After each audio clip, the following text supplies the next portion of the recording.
Olá, caros alunos, bem-vindos a mais uma aula de Geografia, professor Evandro, né? Hoje nós vamos falar sobre México, Argentina e Brasil, industrialização tardia e população. Você sabe o que é industrialização tardia?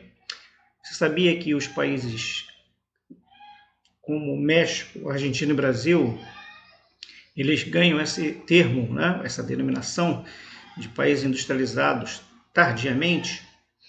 Bom, se você não sabe, você é nosso convidado para fazermos, então, um percurso, né, nesse nosso conteúdo de hoje, da aula de número 16, para que a gente possa entender o que significa isso, além de falar sobre a população desses três países.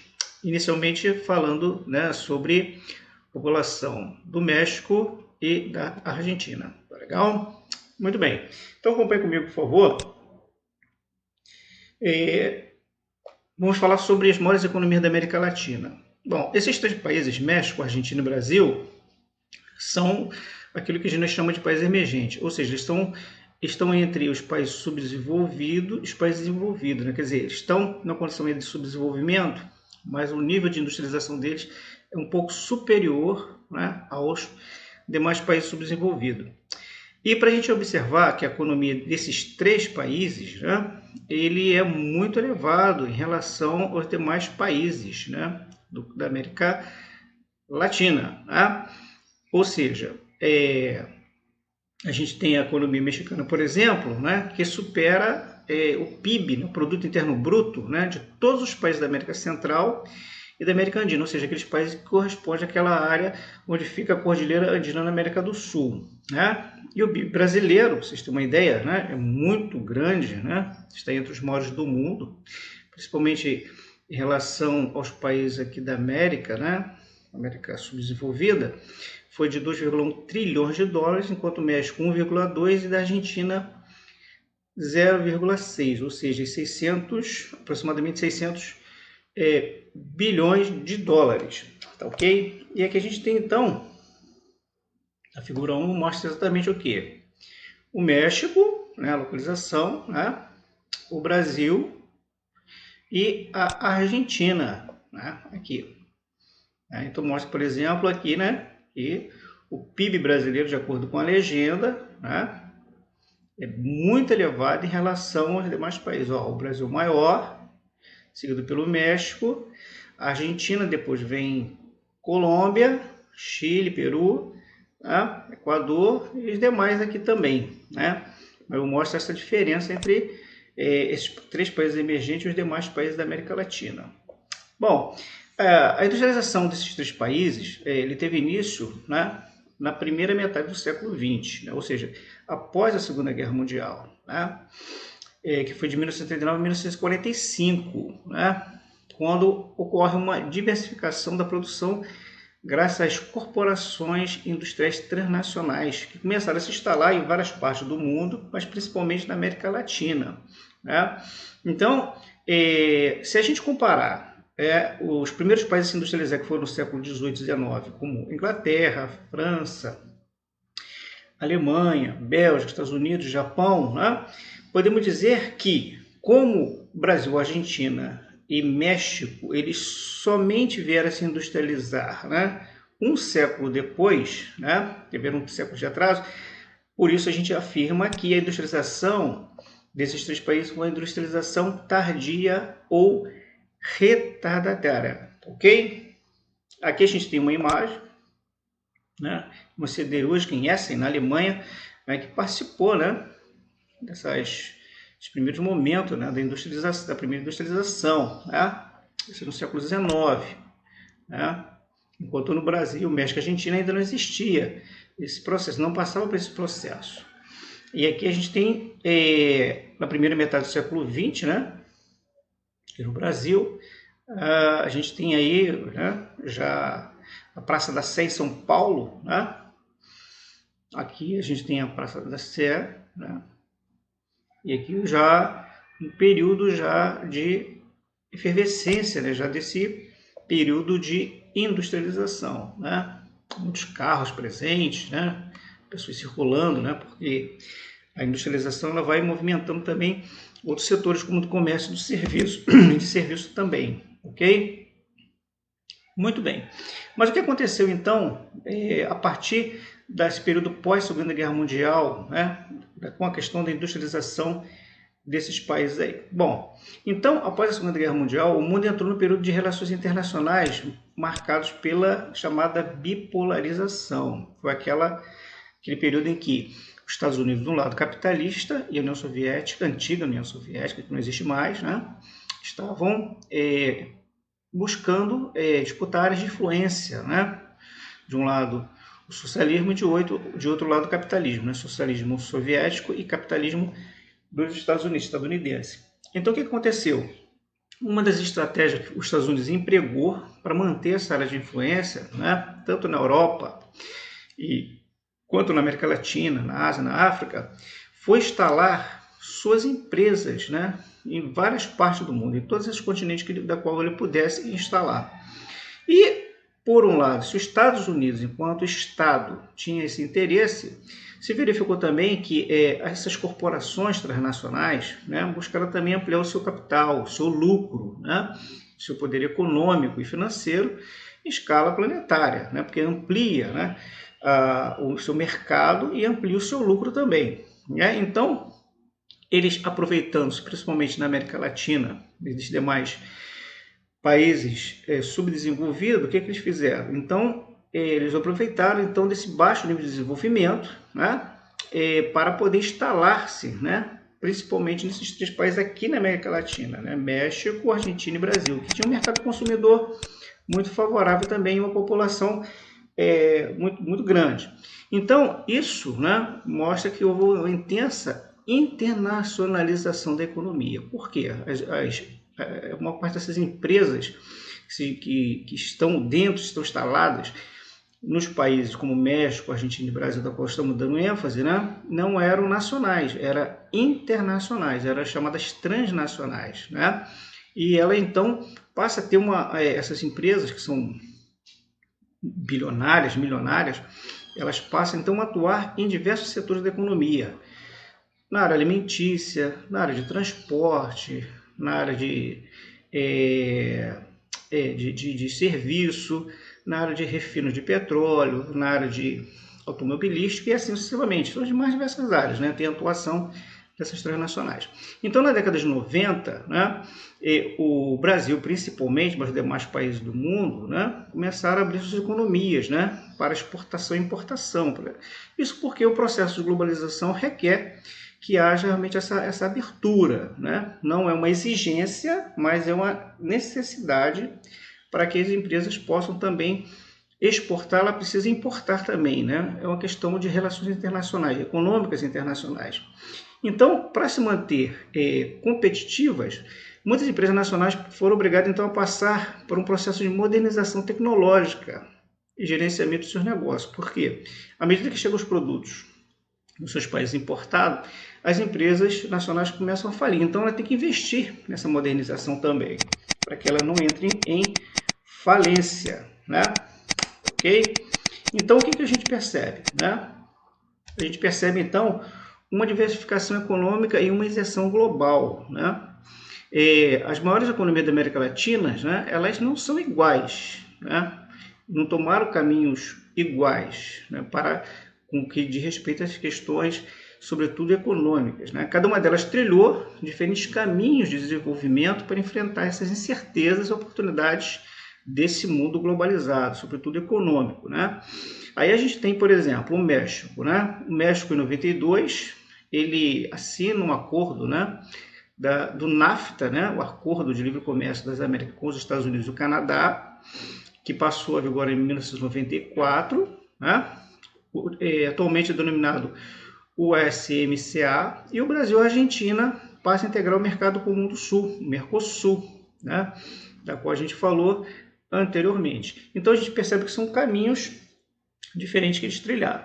Nos últimos anos, esses 3 países têm buscado diversificar suas relações comerciais com outros países do globo, né?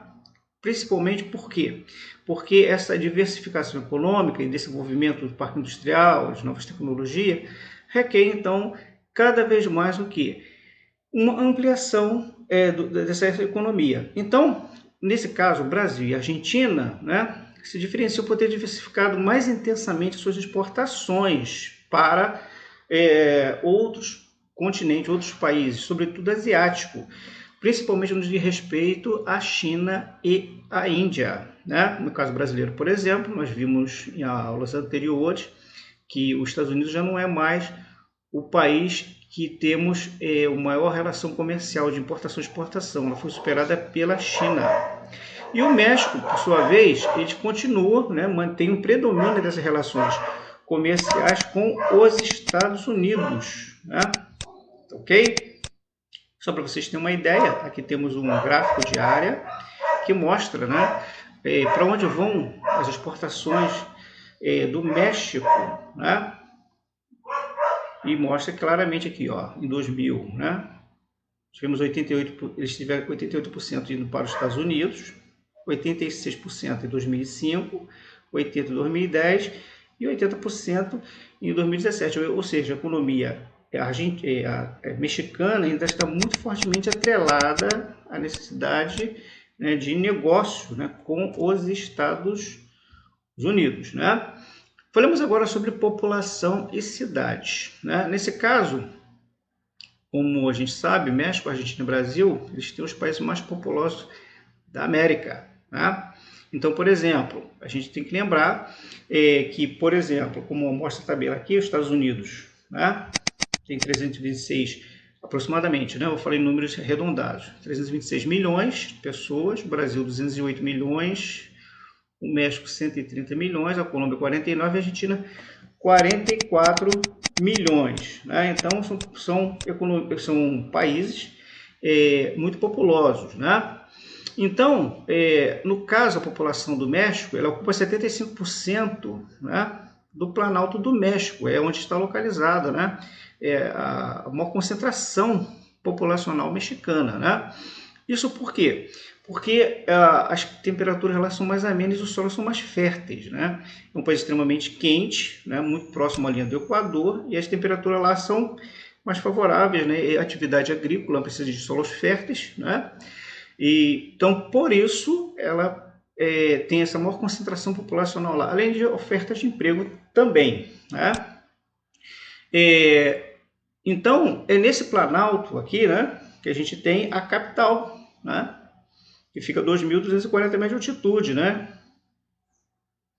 que é a capital do México, a cidade do México, né, leva esse nome aí, ok? Aqui a gente percebe, por exemplo, né, como é que está essa distribuição aqui, né? Então a gente percebe que a maior parte da população mexicana está distribuída no entorno da capital, né, da cidade do México, né? Então, quanto mais escura aqui, principalmente, né, são uma mancha bem escura aqui que mostra que são mais de 100 habitantes por quilômetros quadrados, né? Tá ok? Muito bem. Então, vamos avançar aqui mais um pouco, né? Em torno dessa cidade do México, né, que é uma grande metrópole, né? Ela tem aproximadamente só essa região metropolitana, né, que é a cidade principal, que é a capital, mais as outras que são influenciadas por ela, tem aproximadamente 21 milhões de habitantes, né? E só nessa região aí, né, não na capital, mas nessa região em torno dela aí, na região metropolitana, ela tem quase metade das indústrias de todo o país, né? E concentra 17% da população do México. O que significa isso? Em cada 100 pessoas, 17 pessoas moram nessa região aí, tá ok? Ela foi erguida, né, uma antiga capital do Império Azteca, né, Tenochtitlan, né, que pertencia aos astecas, né? Agora, uma coisa que se deve considerar, um aspecto importante, são chamados contrastes socioespaciais. Por quê? Porque em meio aos bairros prósperos, centrais, né, a gente tem também imensas periferias, né, compostas de aglomerações e habitações muito precárias, né? Isso por quê? Porque houve um crescimento demográfico muito explosivo, sobretudo no período, né, de industrialização, um crescimento desordenado, ou seja, o maior número de pessoas foram chegando e a cidade não teve a capacidade de absorver boa parte dessa população que chegava, né, vindo a partir desse período de industrialização de 1950, né, a partir do êxodo rural, que é a saída das pessoas do campo para a cidade em busca de emprego, né, as políticas públicas não foram suficientes, né, para acabar com essa pobreza, oferecer trabalho, moradia, né? Então, sem contar que as oligarquias e as elites políticas, econômicas, né, historicamente, ou seja, ao longo de toda a formação do México, né, nunca se apresentaram de modo geral preocupados, né, com esses problemas sociais. Então, quais são outros problemas que se vê, né, como consequência disso, né? Graves problemas de habitação, muitas pessoas não têm moradia ou vivem, né, em condições subhumanas, né? Falta de saneamento básico, água, luz, esgoto, né? Então, essa capital mexicana, na cidade do México, né, convive com poluição atmosférica elevadíssima, né? E muita violência, né? Muito associado também à questão da falta de emprego, tráfico de drogas, né? E essa questão da poluição é porque a cidade está localizada no Vale do México, né? Que no entorno dela tem montanhas, né, e vulcões, e sobretudo no inverno, né, quando há uma pouca dispersão desses gases poluentes, né, produzidos sobretudo por causa das indústrias, né, que são quase metade, né, dessa área ali, e dos carros também, produzidos pelos carros, né, elas ficam em torno ali, fechado ali, né?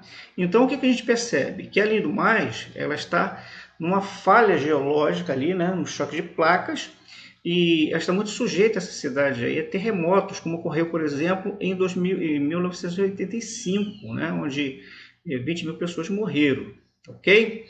Então, o que a gente observa é que um outro problema muito grave que tem lá no México é que a falta de água. Eles precisam bombear água do subsolo, né? E essa superexploração desse recurso natural provoca rebaixamento do terreno, né? Que a gente chama de subsidência. É isso mesmo, né? O terreno está rebaixando porque você tem a água, né? E mesmo que você vai retirando essa água, né, ela vai criando um vazio e a cidade está descendo, tá ok? Aqui a gente tem, né, uma amostra, né, aqui, né, dessas áreas aqui em torno, né, da cidade aqui, que dificulta a dispersão dos poluentes ali. Tá legal? No caso da Argentina, a população, a gente considera que há 5 regiões naturais ali. A Cordilheira dos Andes, que fica mais ao oeste, aqui, nessa região aqui, tá? Mais ao oeste. A gente tem também o Grande Charco, Mesopotâmia, Pampas e Patagônia, né? A Argentina tinha, em 2018, aproximadamente 44 milhões de pessoas, né? E essa população, ela, como a maioria dos países do mundo, ela está aqui, distribuída de maneira irregular no território, né? Então, a maior parte da população argentina, né, está nessa região aqui do Pampa, né? Que a gente vai ver agora, né? E por que isso? Primeiro porque a capital está aqui, na região metropolitana, né, da Argentina, né? Esse é um fator onde oferece emprego, mas também a gente observa também que é uma região de planície muito adequada ao plantio, à criação de gado, né? Além do clima temperado, né, com um clima mais ameno, né, que permite que haja uma instalação dessa população aí, tá? Então, só essa região aqui, né, a gente tem, de Buenos Aires, a presença de 16 milhões de habitantes nessa área urbana, tá ok? Já a região da Patagônia, né, vou mostrar para vocês aqui, né, a região da Patagônia, vou mostrar para vocês aqui, né, fica numa latitude mais elevada, a gente percebe aqui, né, e muito fria, né? A gente tem aqui, então, um clima muito frio, né? Semiárido até. A gente tem vazio demográfico, né? Onde concentra apenas 5% da população do país. Tá ok? Além do mais, né, essa área também da Cordilheira dos Andes, também, o clima semiárido, muito frio e o relevo acidentado, não permite que haja uma instalação de pessoas ali. Então, elas ficam muito mais concentradas na região que a gente chama região metropolitana, ali em torno de Buenos Aires. Ok? Ficamos por aqui então. Um grande abraço a todos, espero que tenham compreendido e a gente se vê no próximo vídeo.